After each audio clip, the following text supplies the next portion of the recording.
I'm so excited about tonight's guest, Nicolette Lodge. I heard through a friend of mine, Eva, who's sitting with us in the house this evening. Nicolette's story is absolutely remarkable, and I know that's why all of you are sitting here with us. Really close to home for me as well, just having gone through a cancer journey. But you know, she really sort of breaks the boundaries of faith and overcoming fear, and there's a lot of that that she'll share with us. Nicolette well, you know, has shared her story a lot, is an amazing speaker and an author of an incredible book called Forgiveness. So without further ado, I just want to say a hearty welcome. Thank you so much for joining. And the kitchen is all yours. I want to come and bake a cake, can I? I can't bake. I can cook, but I don't bake. So please. All right. Well, thank you. It's lovely to be here with you all. And yeah, so I'll dive straight in. My story really began probably in 2015 after I'd been on a silent retreat in Worcester and was flying home to Johannesburg to go and get divorced. And during the process of getting divorced, my sister was visiting me and said, "What's wrong with your eye?" And I said, "Nothing." "What do you mean, what's wrong with my eye?" And she said, "It's smaller than the other one." And I went and looked in the mirror and it was. And I thought, that's weird. And I started noticing that my vision was going fuzzy, and I would sort of wake up and look with one eye and then the other and the other. And they weren't focusing so well together. And then a couple of months later, I was at the hairdresser, a very close friend of mine, and she said, I'm worried about your eye. I think you should go and have it seen to. And I went to an ophthalmologist to go and check it out to see what had happened. And they were busy measuring me up, thinking for surgery, for cosmetic surgery. And I said, "No, you don't quite understand me. I don't want cosmetic surgery. I just want to know what's wrong with my eye. I want to know what the cause of this is. Maybe it's a stroke, or maybe it's a tumor or something." So the doctor sent me off for an MRI scan. And the result of that was they discovered a 2-centimeter diameter tumor inside my left eye socket behind the eyeball. And it was stemming from the lacrimal gland, which is the tear gland. And gosh, so I went back to the ophthalmologist and he just said, "Oh, you know, these things, they must come out. You've got to get it out. Don't leave it longer than 3 months." And I said, "Oh, you're not just cutting something out of my face, leaving a big fat hole if I don't know what it is. What if it's cancer?" And he said, and I said, "Surely there's a test you can do, you know, to tell me if it's cancer or not." And he said, "You can do a biopsy." And I said, "No, that's still cutting. I'm not letting you cut me because that would spread if it's cancer."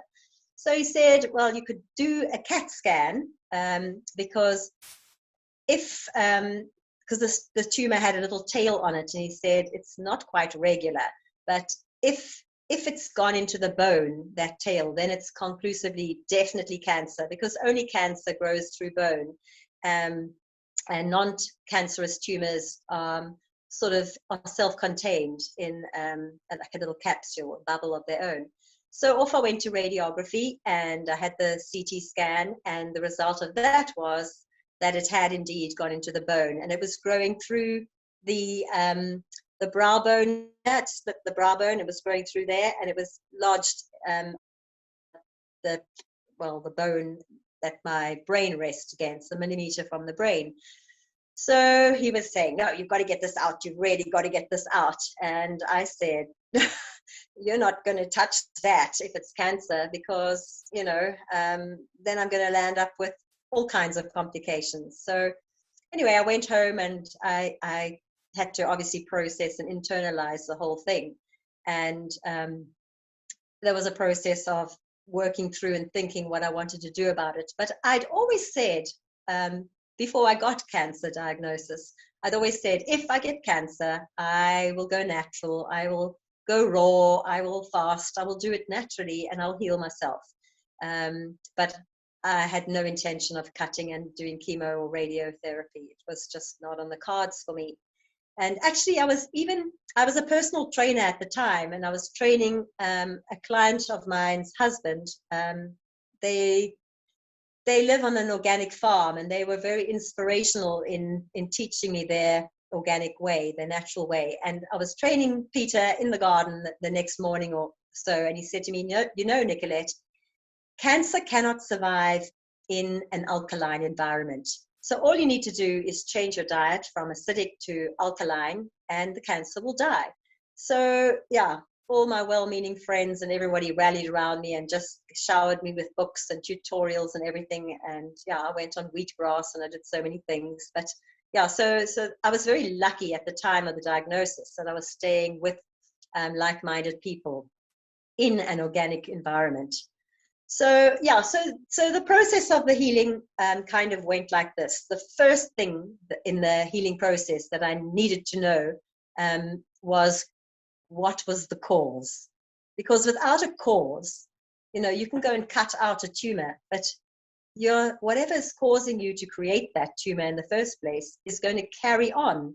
So you can cut it away, but you'll carry on creating that acidic environment or the stress or whatever it is. So I did a little bit of soul searching, and I discovered or remembered the first year in my marriage when my ex was shouting at me, and I was stressed and crying, and he was saying, why are you crying? People only cry when somebody dies. And that got me hysterical, and I started wailing louder and louder, and the louder I cried, the louder he shouted. And eventually he said, shut up, the neighbors are going to hear you. And he took a pillow and he put it over my face.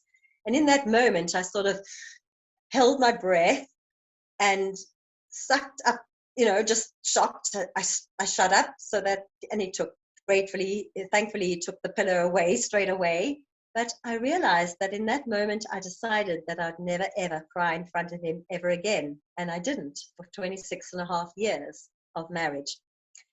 So now I knew what the cause of that was. It's the lacrimal gland. It's on the feminine side of the body. It lines up with all the emotion and all the rest.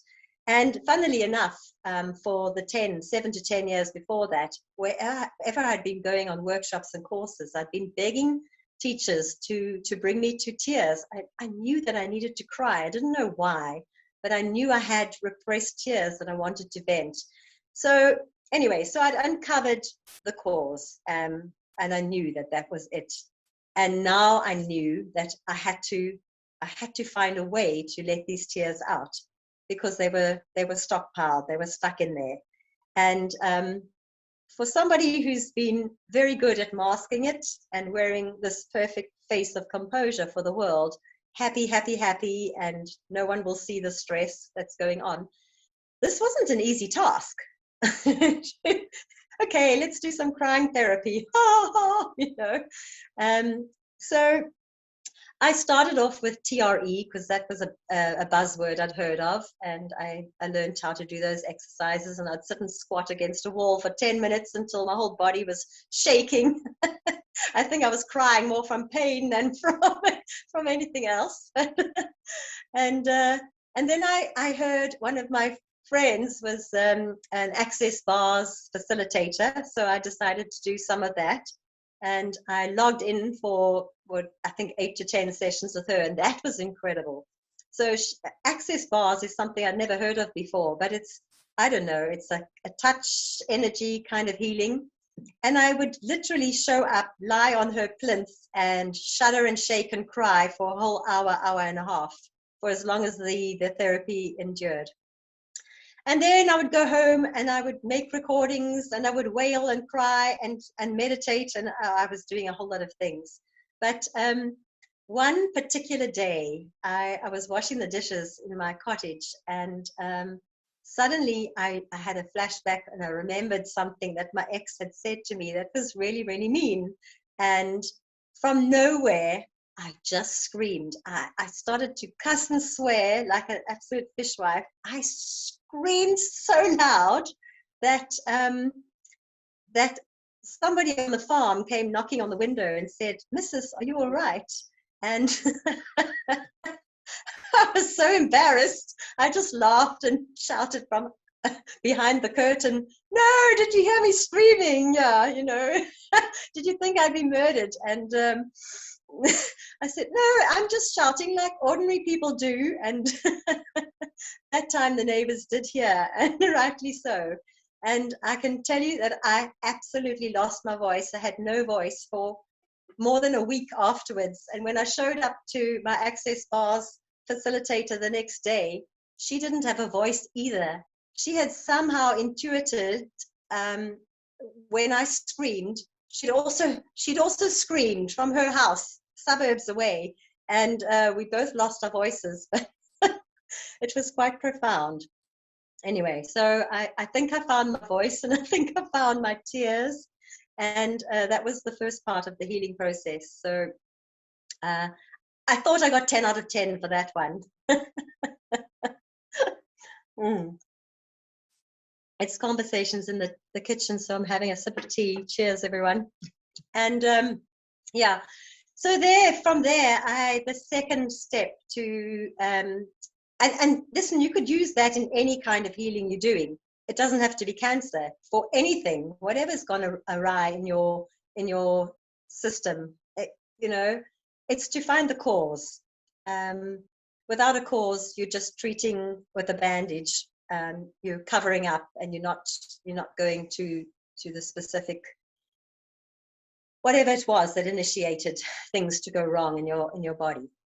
Okay, so that was that. And then the next part of the process was to find a healing modality, because there are just so many out there. And I knew I was going the non-allopathic route. I was going organic, but my word, there's so much out there. And if you Google and you pick up books and you read, it's overwhelming.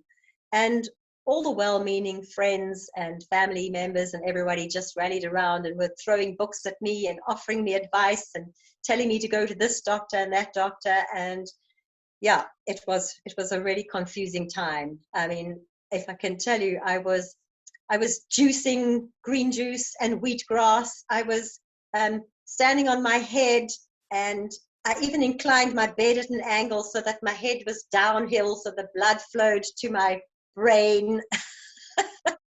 I was bullied into doing cannabis for 3 months, and I was completely drunk and doped out.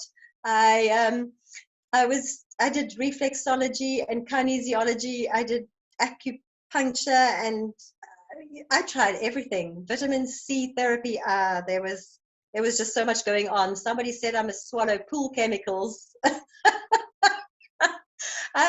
I've tried everything. And one of the things that I did right in the beginning was, and this was encouraging, a friend knew a lady called Tina who had healed herself of stage 4 lung cancer.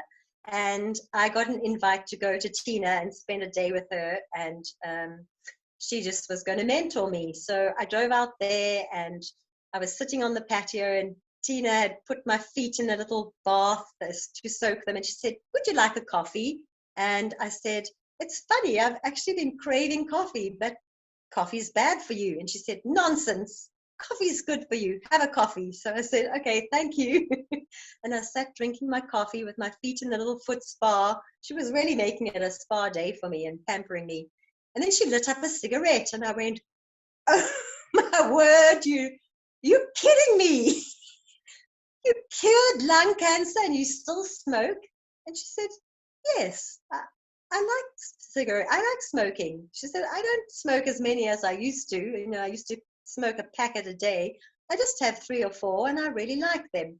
And behind her was this whole cannabis field. She grew her own dope, and she made her own THC and whatever cannabis oil, and she was a real character. But yeah, I remember her also saying that it was very important to have a meditation practice or a guru that you follow, and she put me in touch with the guru she'd followed, and I thought that was also quite a valuable thing to have, even though I didn't carry on following her guru. I found my own. But yeah, the key takeaways for me were that Tina had cured herself, so she was a real person that I met in flesh and blood who had done it naturally, and she was alive. But the biggest standout lesson for me was that she had a life, and that she went back to smoking. And I thought, if she can go back to smoking, I will heal this cancer, and I still will be able to eat chocolate and have a gin and tonic and be a real person and not live in this constant fear. So that was a real breakthrough for me, because I thought, yeah, I can do this. If she can do it, I can do it too. So yeah, so I went back to my trying everything and whatever else. And I think what's key here is that you really have to find things that resonate with you, because you know, some people believe wholeheartedly that a medical doctor is going to heal them, and if they put their faith there and that's what they believe in, good for them. You know, I don't think there's a one fit solution for all people. I think you've got to find your fit, and each person's individual healing is going to be completely unique to themselves, their personality, their character, their blood type, whatever. So after Tina, it was many months, I might say, of grueling stuff, and my eye got worse and worse. It was a long haul. It wasn't one of those quick fix things. It wasn't an instant healing. I had to go through a lot of, and turn over a lot of rocks, and step on a lot of stones before I got anywhere at all. And probably 5 months, 6 months into it, I decided to come to Cape Town. My father lived here, and I had a boyfriend who lived here. So I thought, okay, I'm going to come to Cape Town. And when I was in Cape Town, my then boyfriend wanted me to go and see his doctor. He said, maybe you've got a wrong diagnosis. Let's go for another opinion. And I went, oh, doctors, okay. And I went to his doctor, who referred me to another ophthalmologist. And I thought, okay, let's hear what he has to say. And he basically looked at the x-rays. He said, I can tell you I've done enough of this. This is cancer without a doubt. And he said, you've really only got one option that I can offer you as a surgeon. He said, all we can do is cut out the whole eye, remove the bone and the plate, you know, behind your, put a fake plate between your empty eye socket and the brain, and there'd be so much blood loss, we wouldn't even be able to put an artificial eye in. We just have to sew a patch of skin from your thigh over your face. And I said, well, what would I want to do that for? And he said, because we'd save your life. And I went, I just thought to myself, what kind of life would that be for me? I kind of like having a face, and I wouldn't want to show up in the world with one eye like a cyclops. So, and I said, and for all that, you know, what sort of chance of survival do I have? And he said, we'd give you a 20% chance of survival to 5 years if you did the surgery. Well, I thought, well, then I'd rather die. I mean, really, I'd rather take my chances. So, and then just on the side, he said to me, but you know, I have to confess that myself and my colleagues have decided a long time ago that if it happened to us, we wouldn't do anything. And I went, yeah, right. I can understand why. So yeah, so I left there, and I carried on doing other things. And my boyfriend at the time said, come to my kinesiologist. He's really great. And I went off to the kinesiologist, who did all his pendulum swings and all his muscle testing. And he said, at the end of the session, he said, no, nothing's going to work for her except surgery. And I left that practice feeling like really angry, because I was absolutely clear that I was not going to do surgery, not for anyone, not over my dead body. And I just felt completely bereft at that stage. You know, here's an alternative person saying your only chances are surgery. And I remember leaving there, and one of my very best friends picked me up. She was taking me on an outing. And I was very depressed, and I got in the car and I just said, you know what, Erica, I don't actually feel like living anymore. I think I'm just going to give up. I don't care. Actually, I didn't say I'll give up. I just said, I don't care if I die. And she had overcome cancer. She'd done mastectomies, and the cancer came back, and she'd done chemo, and then she had another mastectomy, and she had radiation, and she'd gone the whole hog. And she's very pro-medical. And she said, look, the doctor saved my life, and it's worth it, and there's so much to live for. And I said, well, you know, quite frankly, I've written a book. I've brought up 2 amazing sons. I'm the age I am. There's nothing I need to do to create a legacy. If I die, I die. I don't care. And she said, oh, Nicolette, you've got to find a passion to live again. And at that moment, my cell phone rang, and I didn't know who it was, and I answered the call. And blow me over, the person on the other side of the line was a man, and he said, hi, I've just read your book, Forgiveness, Your Gift of Love to Yourself. I said, yeah. And he said, I had to find you. I looked you up on the internet. I don't know how he found me from Facebook. He said, I had to phone you to say thank you. He said, you saved my life. And I can't even remember what the call was about anymore, but my friend driving in the driving seat said, Nicolette, are you listening? Are you hearing what this guy is saying to you? And I thought, if that wasn't a sign from God at that particular moment saying, you have a purpose. And so I think in that moment I decided, well, I have a purpose to heal, because if I heal, then I can help other people. I'll be here to help other people heal cancer, or help them with whatever their ailments or their concerns are. So that was quite an encouragement to me. Let me put it that way. But my vision from about this time had started to split. So the cancer was pushing this eye down. My face was like twisted like this, and this eyeball was forced down into the socket here.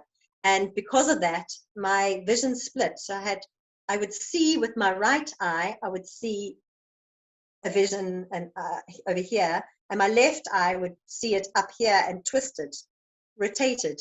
So driving and doing anything became impossible, because I had 2 roads coming at me and 4 traffic lights and 49 cars, and I didn't know which was the road.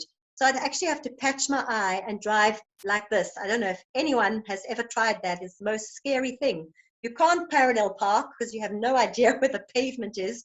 You've got single vision, so you've got no depth. You have no idea what speed cars and traffic is coming at you. Turning across traffic, I would sit like an old granny, because I would wait for the robot to turn red, because I had no idea. No, it was very, very scary. Reading a book, I would basically, you get really tired holding closing your eye while you're trying to read, because I could only read with one eye. So I would cut out glasses and then put a patch on that one, and then just read with one eye. So yeah, it was really, really tough. Socializing with people. Another thing that was very, very difficult was, because my brain was trying to make one image out of 2, constantly juggling like this, I was constantly in a state of anxiety, because my brain was doing this shuffle, this little dance all the time. I wasn't able to even concentrate. So if somebody was talking to me and I was meeting someone for the first time, I was going, is that them? Or is that her? Or is that her? I was absolutely useless. And it was long time. So I would say the diagnosis was 29th of January or February, January 2016. In December 2016, a common friend of my ex's and mine, said to us, have you ever thought of doing a Course in Miracles? My then partner and I. And it was funny, again, I'd been reading a book that my late mom had left, and it had a passage from the Course in Miracles in it, and it was something that I underlined in the book. And then that evening, somebody says to me, have you ever thought of doing a Course in Miracles, which is 365 days of readings. And so I thought, you know what, I feel ready. At that time, I actually thought, yes, let's do this. And my partner decided to do it with me. So I had someone to be accountable with. And so we started. And I remember opening the first page of the book, and it said, "This is a course in miracles. There is no order of difficulty in miracles." And I thought, wow, fancy that. Imagine that to heal a cancer is no more difficult than healing a broken bone in my body. And we started doing the work, and every day there was like a text, or I called it my mantra. So I would carry that mantra through the day. God doesn't create disease. That was another very powerful one that I learned. And I soon realized that if God didn't create the disease, who did? I did. And I knew that because I knew that by repressing my tears, I had created the cancer in my tear gland. And therefore, if God didn't create the disease and I did, then I could uncreate it, couldn't I? As easy as that. So I say easy, but I don't mean that lightly. But I was again encouraged, if there's no order of difficulty, cool.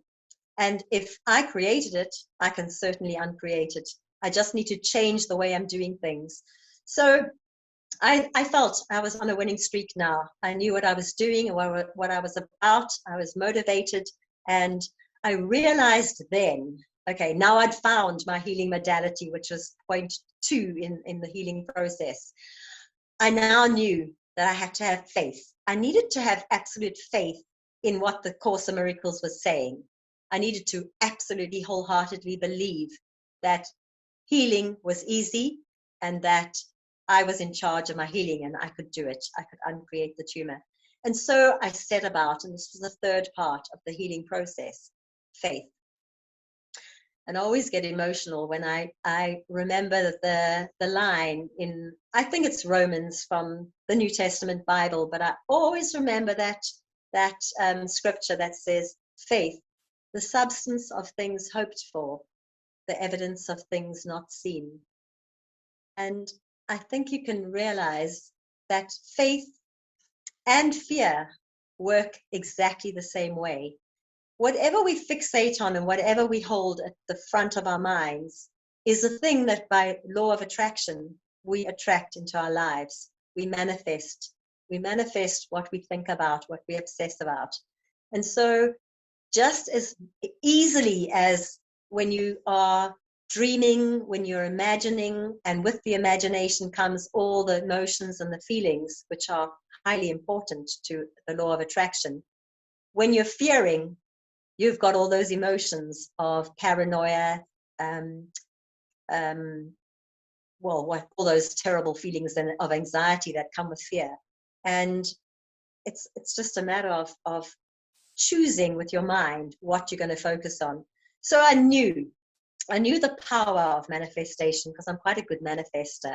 And I knew then that I had to be very careful not to get sucked into fear, because fear would undo and keep creating the cancer. And I needed to step out of fear and make sure that I was focused on positive things.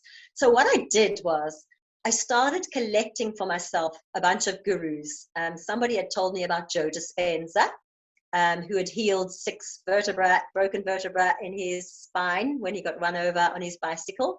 And he lay face down in the hospital, and the doctor said they needed to fuse his spine and put a rod right through it. And he was a chiropractor, and he said, no ways, I'm going to go home, I'm going to heal this myself.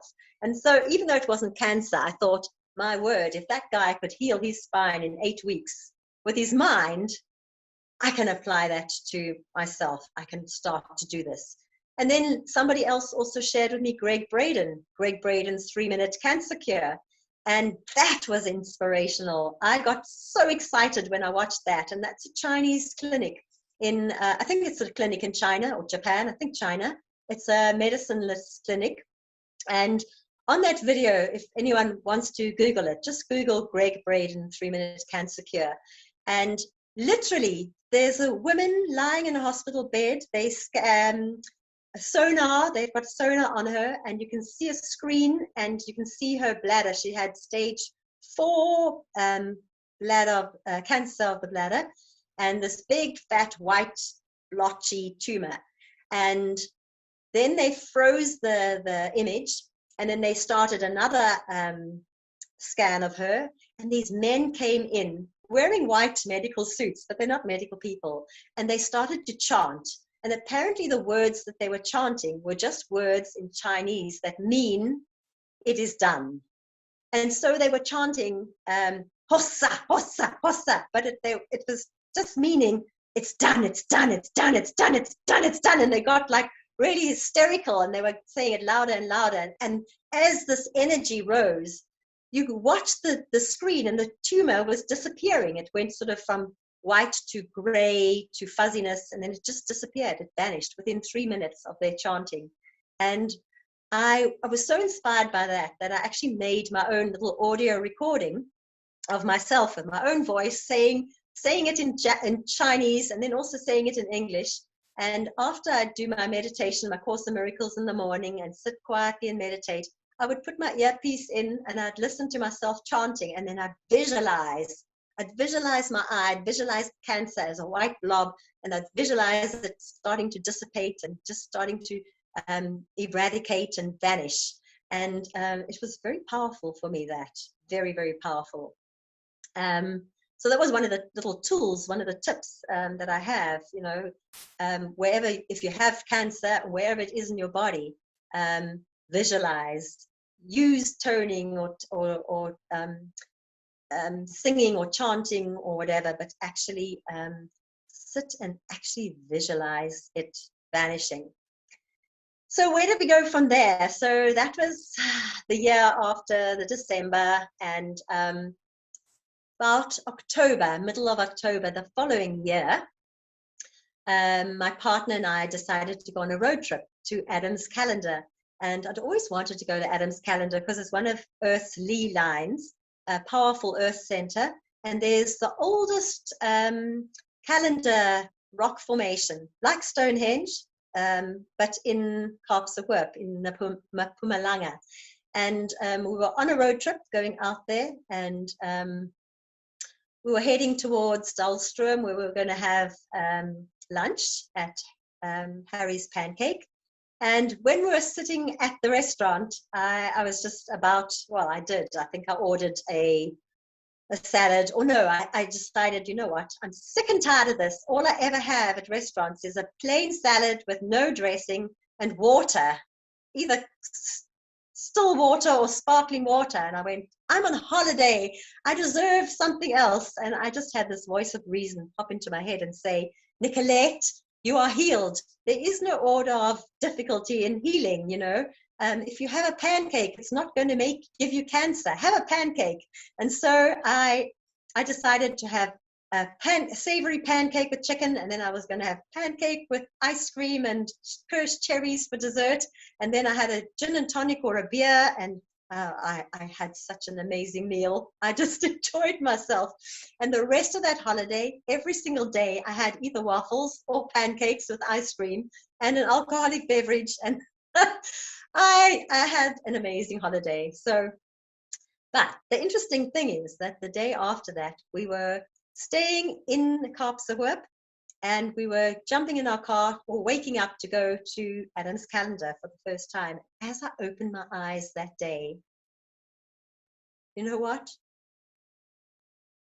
I had single vision again. My single vision had returned. And I looked at the window in front of me, because actually I normally always looked at the light fitting. Whenever I woke up in the morning, I look and see two lights, and then I'd try and like bring them to make one light, but I couldn't. And this morning I woke up and I saw one light and one window and one bedside table, and my miracle had happened. And I thought, well, this is going to be really, you know, I don't even think I second guessed it. We drove out. I could see the scenery for the first time without having to patch my eye and look with one eye. And this was the day I was going to go and appreciate this this energy center. And I had 3D vision again. And I can tell you that my single vision has remained since that day, 15th or 16th of October 2017. And I really, really put it down to the fact that I'd let go of trying to control and trying to think that I had to live the Spartan diet or eliminate fun things. And I'd let go of fear. So thinking back now on my journey, I remember something that my late mom used to say to me. She said to me once, Nicolette, it doesn't matter what you believe, as long as you believe in something. And at the time, I thought that's a little bit like airy-fairy. But now, in hindsight, having healed cancer, I absolutely get what she was saying. And relating it to my own story, I've realized that, I tried cannabis for 3 months. And when I went back and had another CT scan, the cancer had grown. It hadn't got any smaller, and it hadn't gone away.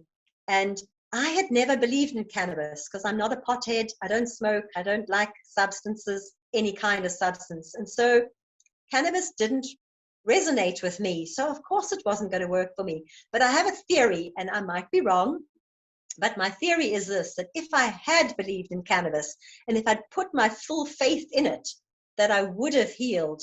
But it wouldn't have been the cannabis that healed me. It would have been my faith in cannabis that healed me. And so I absolutely believe that I put my 100% faith in the word of A Course of Miracles. I absolutely applied it and believed in it. And it was my faith in the teaching that healed me, not A Course of Miracles. And that also reminded me of Jesus's teaching, because I think he was an incredible teacher, and I loved the way that he did teach in parables, because I love stories.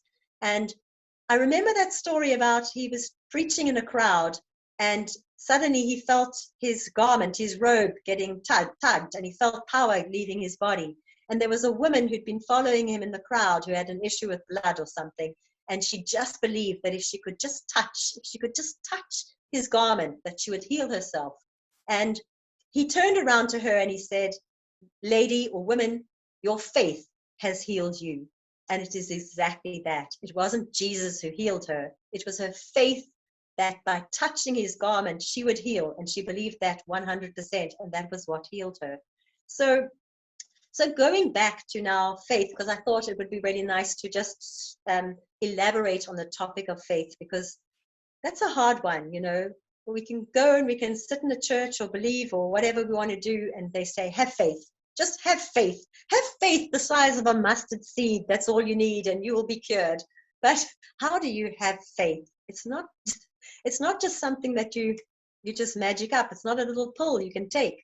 And I can just say that the things that helped me to build faith were, one, finding strong role models and eliminating doubters in my life. So if there were negative people or people that were fearful, just step away from them. Give them a wide berth until you're healed. Don't stick around them.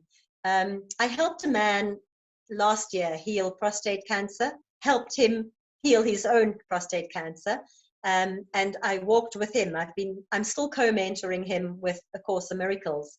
And during the time, he was getting so much pressure from his family, all his sisters that love him and his mother, and they were saying, Rob, you're being selfish. Just go and have the snip. Just cut it. So many men have had this op and it's successful. Stop thinking about yourself. What about your daughters? You want to be there for their weddings and everything. And he said to me, they're really bullying me. And I said to him, Rob, you take your power back and you tell them very nicely. Have a family meeting and you tell them, dear family, I know you love me and I know you're concerned, but this is my body.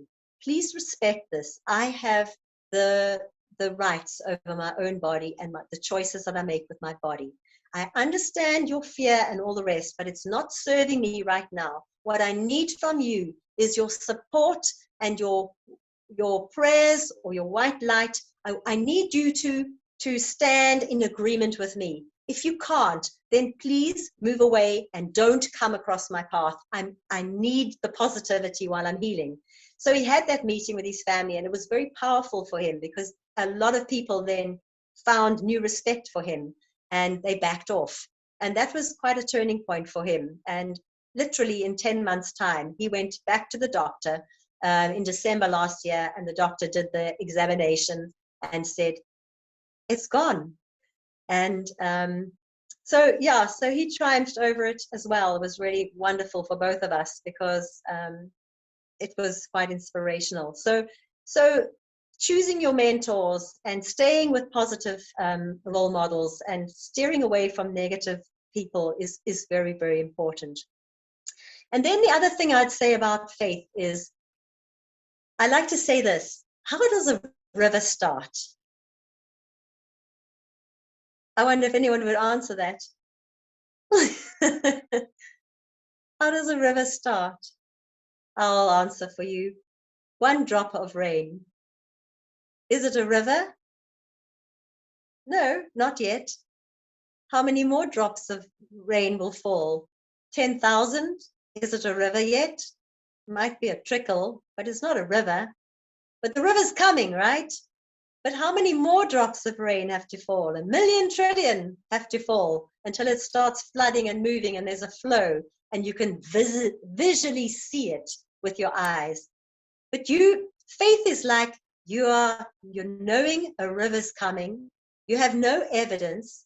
There's no evidence in it. It's only a belief. From the first drop of water, that river has started. So when you start to apply faith in your life, and there comes a very scary moment when you have to, in Course in Miracles, you basically have to stand up and put your head on the block and say to the first person, I'm healed. And that person invariably, without a shadow of a doubt, is going to say to you, oh, really? How do you know that? Have you gone for another scan? And that's very intimidating. And we are all human. And so we are driven back into our fear mode and going, oh gosh, I'm feeling a bit hypocritical here because now I'm feeling doubt and now I'm feeling scared and what if and whatever else. And it takes a lot of strength and courage to step up and continue to say, no, I am healed. I am focusing on, I'm healed. I can do this. I've done it. I am healed. And there's no evidence yet. And you've still got double vision when you're saying this. And you've got no proof and you haven't got any medical stats to show. So you have to stand and you have to stand. And that's when you put on the Greg Braden tape or your own tape and you visualize again and you visualize it happening. And you every little tweak or every little pang or pain, you go, that's not cancer. That's the tumor breaking down. I can feel it. It's breaking down now. And so you keep talking that positivity through. And the first 5 or 10 times you tell people the doubt is right in your chest and your mouth's in your heart's in your throat, and you carry on professing your healing. And there were times, I'm going to confess, there were times when I'd go home to bed at night and I'd go, oh God, I'm going to die. And all these kind people are going to come to my funeral and they're going to laugh at me. And they're going to say, you see, we knew she wasn't healed. And I thought, and then the other voice of reason came and went, your friends would not be laughing at you. They would be crying. But I'm not unhealed. I've healed this thing. I've got it. I can do it. I've done it, you know. So I was saying it's done and I'm healed before I got my single vision back. And that's a test of faith. That's a standing up, not afraid that you might land up with mud in your face, but what's the worst that can happen? So you could die, but you could also live. So I think we're almost out of time. I've been nattering away for 55 minutes. Maybe there are people who have questions and my tea's gone ice cold. We're absolutely loving it, I must say. So is there anyone who has a question? Is there anyone who wants to speak to me? Okay, so we're going to open up, please. You know, this is such an amazing opportunity to ask somebody who's really gone through the journey. And, you know, having gone through it myself, I know it was so good to just hear encouraging stories like yours, Nicolette. So, if there's anybody who wants to put something in the chat, who just raise their hand, and I'm just looking through the gallery. You see, I know how much all of you love storytelling. Um, having done this for over a year, I just know it's just so amazing to listen to somebody's story. And I mean, a lot of what you've shared, I can so relate to, Nicolette. And you know that, um, you know what I loved what you said is you've got to find a piece of your puzzle that works for you. You've got to find the modality that works for you. Much like you, people often said to me as well, you know, try cannabis. Have you tried cannabis oil? It never agreed with me. You know, I would get heart palpitations. I think I tried smoking dope once or a couple of times, and it really, my body hated it. So you've got to do something that you believe in, just like you said, you know, so you've got to find and search, you know, you continued, you kept on trying different things. And so it is a journey of discovery, of self-discovery. So much of it is about self-discovery, and I love, you know, you reminding us how important it is to have something to believe in, and something that's bigger than us. You know, I believed so strongly in God, and in that I was being held and looked after, and it's really so important to find something to connect to beyond this realm, because this realm can be so trepidatious and uncertain at times, especially when you're going through the journey. So I'm seeing that there are some people that have, oh, Terry, very inspiring.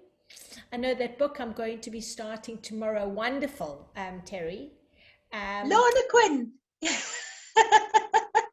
I see a friend of mine in Joburg. Ah, such a stalwart supporter. Question. Yes, unmute yourself, Lorna. Here we go. Just want to say, where are you? Can you hear me, Nix? Yeah, I can hear you. Just you're looking very good tonight. Really glamorous, beautiful.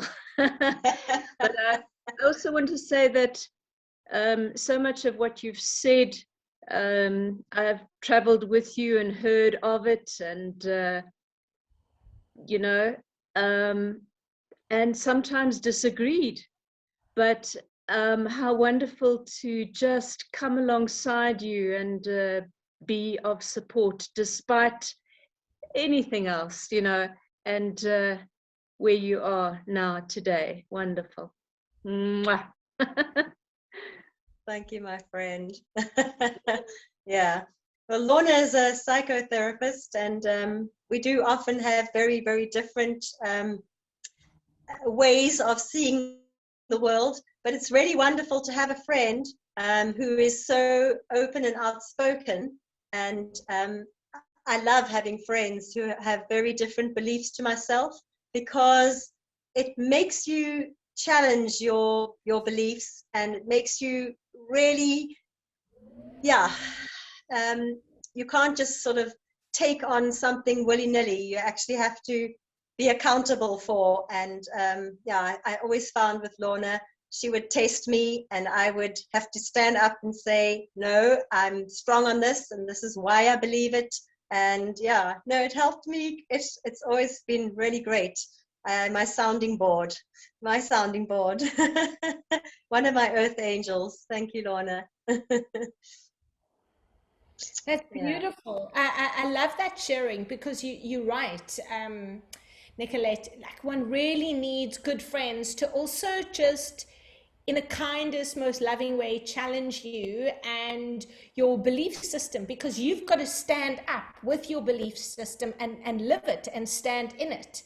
Because often it's contrary to what other people believe, you know, especially when you're doing a route that's more of the not the conventional route. So friends like Lorna are so deeply valuable. I have a very great friend who does a similar thing for me, and I saw her yesterday and actually thanked her for that role that she helps me just really question and relook at things so beautifully. No, it's The good. It's really good to have that sounding board. I remember Lorna once said to me, "You're so hard on your body. You're so hard on yourself." And at that time, I could never see it. I was always this mask, and I'll just take it on and I'll just do it and I'll go flat out and I punish my body and I'd go. And she could see the things that I was doing wrong. She could mirror and she could show me, which oftentimes I wasn't open to listen to. And then on a spiritual level, Lorna's more Christian based and I'm more spiritual based. And that never got in the way of our friendship either. You know, we weren't ever sort of preaching to each other. We were both respecting each other and learning from each other. And it's just been really great to have that openness. Sorry, you wanted to say something. Beautiful. No, I just thank you so much for sharing that, Lorna and Nicolette. That friendship, you know, it's here sitting amongst us. It's so important that we value all our friendships. They are there for a specific reason. You know, one of the things I saw, and I'm not going to forget you, Alexandra. I saw that you have asked a beautiful question. So afterwards, I'm going to ask her to unmute herself and actually ask that question. And one of the things you know, just talking about friendship, Nicolette, is. And so, you know, it's quite a thing to go through, but it's quite a thing for your friends to watch you go through. And, you know, at the time, there will be people that will be able to look after you when you're in pieces. You know, they want to look after you when you're in pieces. Some people, they're more comfortable when you're whole. And some people have a rare gift of being able to be there for you when you're in pieces and whole. And there's no judgment on either, you know, side of all of that. Like I remember before having gone through the journey thinking, you know, can only be here. But I understand how difficult it is to watch someone you love go through these things. And we have different abilities. Even going through a journey, I can't say with full disclosure that I'd be good at looking after somebody in complete pieces or just whole. You know, you have to kind of see where you are at the time. Yeah, I just love hearing about the friendships and people arrive in your life. Earth angels arrive, some you've known for a long time, some just pop in just when you need them. So absolutely. Very true. Alexandra, do you want to unmute yourself and ask that beautiful question?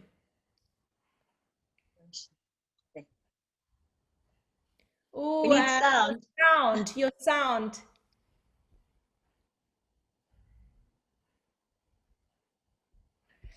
I'm going to quickly, I don't know where her sound, it's not coming through. I'm going to quickly share what bottom left-hand corner on the screen, Alexandra. The mute, press there, the mute, unmute. For some reason, it's not working. No, I'm going to read you a question. Thanks for sharing your story. I have a question: how to gain such faith? How to take care about it on a daily basis?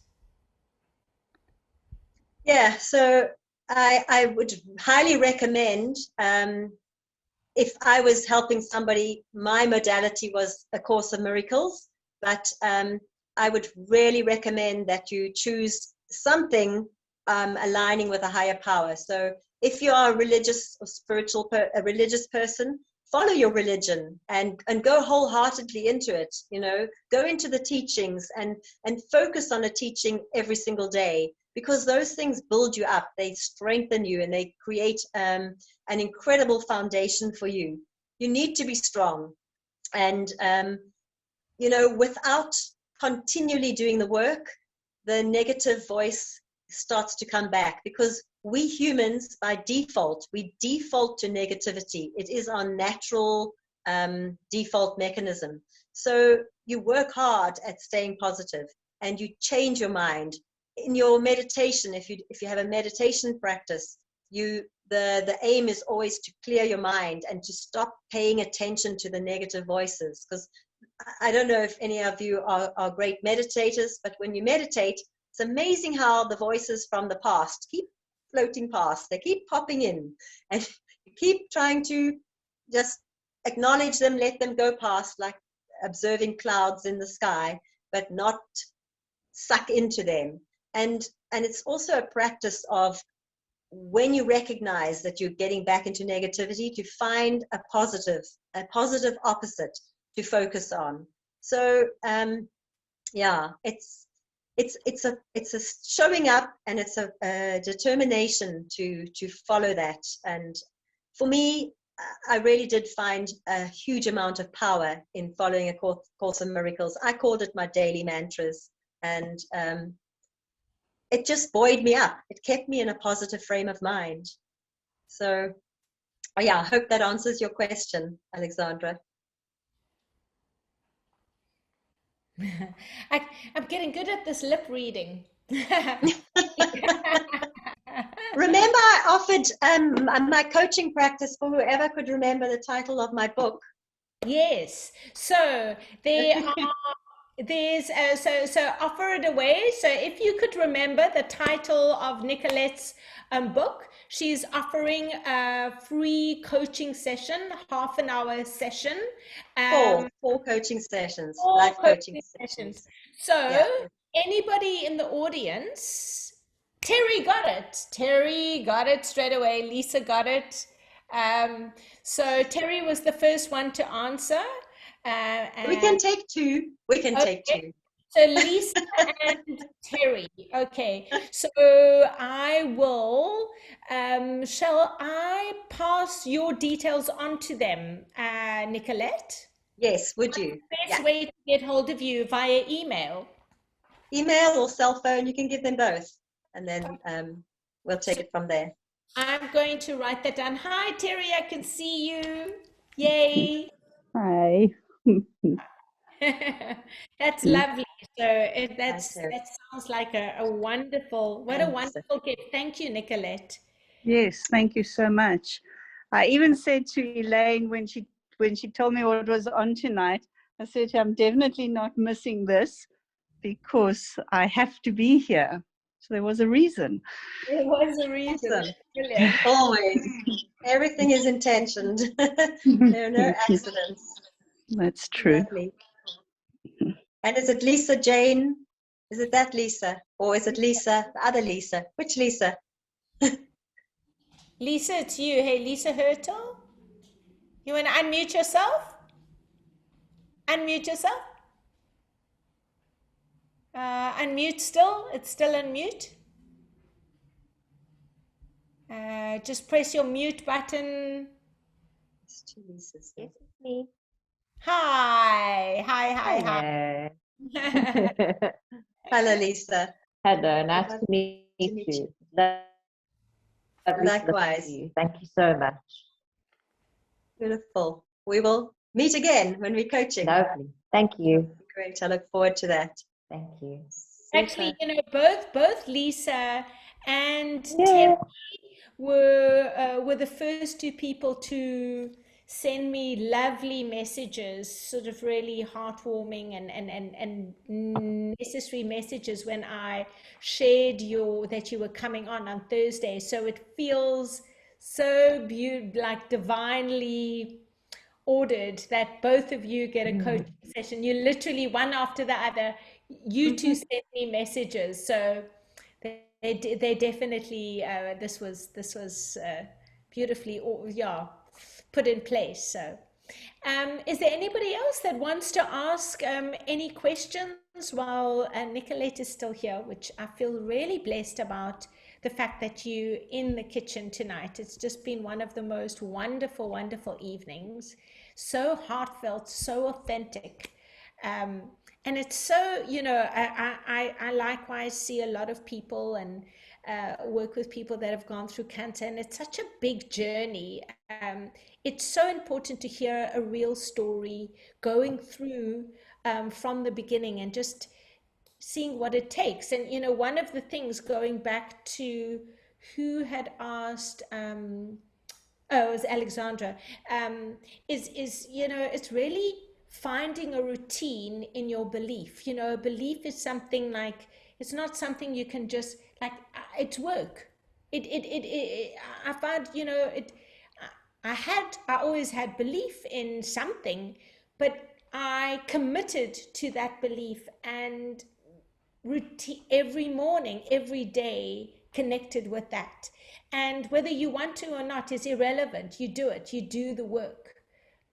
Because then the work and the belief is bigger than you, and it comes through. Whoops. So I want to speak to Eva. Come on, Eva. Eva's doing the journey of Course of Miracles too now, and Eva's also on a journey of healing cancer. So we met. How did we meet?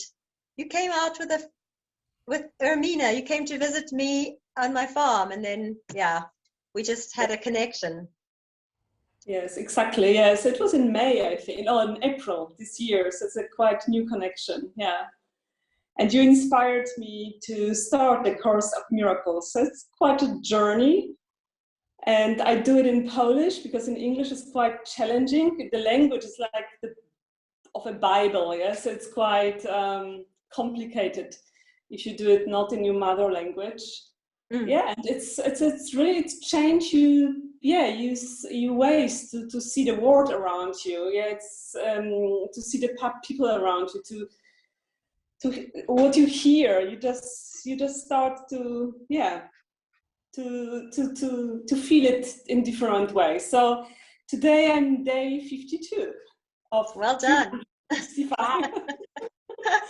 Well done. Yes, and And it's you've had a clear. The doctor said you're clear of cancer. Yes. But this is, you know, I just don't want to tell, you know, the story is not, it's not finished. So this is for another day. You see where doubt comes back in. So when you're already healed and you've already got a doctor's verdict, there's still a little thing in the back of your mind saying, yeah, but maybe not, or maybe I'll just wait, or I can't really go and celebrate yet. And you can celebrate, girl. Go celebrate. No, I have celebrated, but I'm not so used to speak in front of an audience, so I have to get used to it. So it's not tonight. You're just speaking to me face to face. I'm really excited for you. Yeah. And I told you before you even went and had those doctors, I said to you, you are healed. You are healed, Eva. I know it. I feel it. You are healed. And I was right. And it's amazing because I had the diagnosis for 2 years ago, and I didn't feel sick, like not for even 1 minute. Yes, it's also such an interesting thing. Yeah. You know, it was very interesting for me that after I launched my YouTube video, a lady who had the same cancer as me in her eye, who had surgery, wanted to speak to me, and I had a conversation or two with her, and I was so shocked and so saddened because she elected to have surgery, and they went in and they removed the tumor, and her eye was completely squashed and sunken and drooped. And as a result of the surgery, before surgery she had perfect vision. And now she's had 2 surgeries, because every time she goes to have resurgery to try and remove the scar tissue, her 2 eyes don't move together. They don't track anymore. And this eye is almost shut down. And she now has to patch her eye, and she drives with single vision. And she has that double vision, but it's been caused by this as a result of the surgery she had. And for me, it's very sad. Or anyway, it showed me that I made the right decision for myself anyway, because she said she was going to go for a 3rd surgery in the hope that they could remove the scar tissue. But I know that every time one has surgery, the result of that is scar tissue. And so I don't know how you can remove scar tissue, just create fresh scar tissue. So yeah, it again confirmed for me that it was the right thing to not cut. I would have damaged my sight if I had. Well, I wouldn't have this eye, actually. And I may not be alive either if I had. So, yeah. But again, you know, it's a choice that each one of us will have to make. And you'll only make that if you get that diagnosis, that death sentence, and you will then see what choices you have. But it's really nice if you don't have cancer and you've heard this talk, you've now perhaps opened your knowledge base to other potentialities. And for that, I'm really grateful. So one more person has asked a question, Nicolette. Anita asked, she said her mom has cancer and it's been reoccurring. How can she get hold of you? And I think there might be people in the house that feel the same way. So maybe in the chat you can put down details that you want. I'm also going to ask that you leave us with maybe if you WhatsApp me your Yes. contact details, then I just put it onto the group so that people can get hold of you. Anita, I've written your name down, so I am actually going to personally just let you know the details, but Nicolette can just, there we go. She said, thank you. Yeah, you're absolutely free to just give everyone my email address and my phone number. It's fine. I'm not very good at, with my mouse, trying to talk and multitask. I'm not a good multitasker. I'm too focused. So I can't type now in the chat. So yeah, you can just give everyone my contact details. I'm working on this technology. So what I'm going to do, what I have managed to do, if I can try, and I'm going to just quickly, because it's quick for me to do it, I'm going to, those of you who are newer, who haven't been on this platform with me, who want to get hold of me, I'm going to put my cell phone number, whoopsie, in the chat.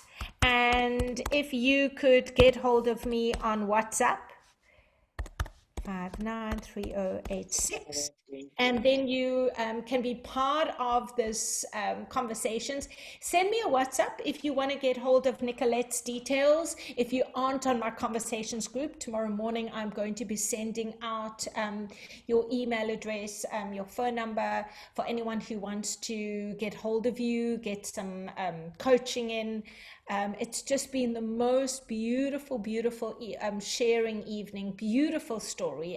For me, it's so important. I think, you know, what I love, you said one more thing, and it's really, really important. You said you found your purpose. You knew that you had a purpose, especially when you got that phone call, that guy had read your book, and that is so huge. Our pleasure, Daphne. So pleased that you came tonight.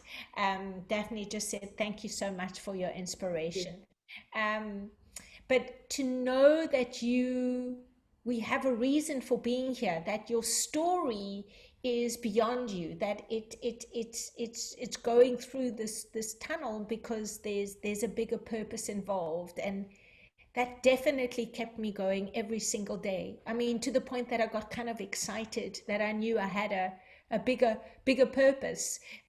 Partly this, a lot of this conversations in the kitchen has everything to do with me having gone through that journey, so that I can share all of our stories, and that we know we all connected, and that we can be here and support each other in a more casual way. I've made it casual for that very reason, so that it feels like a safe space. And you know, we're also very human, and enjoying being in our humanness. And I think probably like you, I just feel that cancer has been my biggest teacher, and for that I'm so grateful. Cancer's definitely made me more humble, more forgiving, more empathic, more compassionate, and I've realized, and I think through the Course of Miracles too, that we are just one. We are all one love. We are all one tribe, one brotherhood, and that our only reason for being here is for each other. That's it. And cancer taught me that. So Amen to that. No, I 100%. I couldn't agree more. It literally, cancer saved my life. Mm. It really did in absolutely every way. I wouldn't be sitting here without it. So Daphne said something very beautiful, and I really want to just reiterate it. Your delivery and authenticity in how you share your story. Thank you so, so much, because it really comes from the heart. And this is exactly what I want to keep on doing, because of people like you, and just being able to make us feel so comfortable in our sharing, and being able to feel like things are so possible despite the adversity and the huge challenges. So from the bottom of my heart, I just want to say thank you again. Thank you for joining. If there is anybody who wants to just add in, I'm not rushing anybody away, but I just want to be able to give Nicolette, I know we often sit here till kind of late. Terry says a big thank you. I'm just going to read through. Thank you for your inspiration from your journey. You really made it real, your delivery. That was Daphne. Mara says thank you and be blessed. So thank you to each one of you for joining tonight. Help me keep this going by just logging in, telling your friends, and bringing any of you or your friends or family that have stories to share, so that we feel like we're all part of one. Just like you said, Nicolette, we are, it's the coming together that heals. It's the separation that causes pain. So this coming together is what actually makes us so much stronger. So thank you, everybody. Thank you, Nicolette. Please feel free to come and join our kitchen absolutely any time. So Night all. Thank you. that was beautiful. Bye. Bye.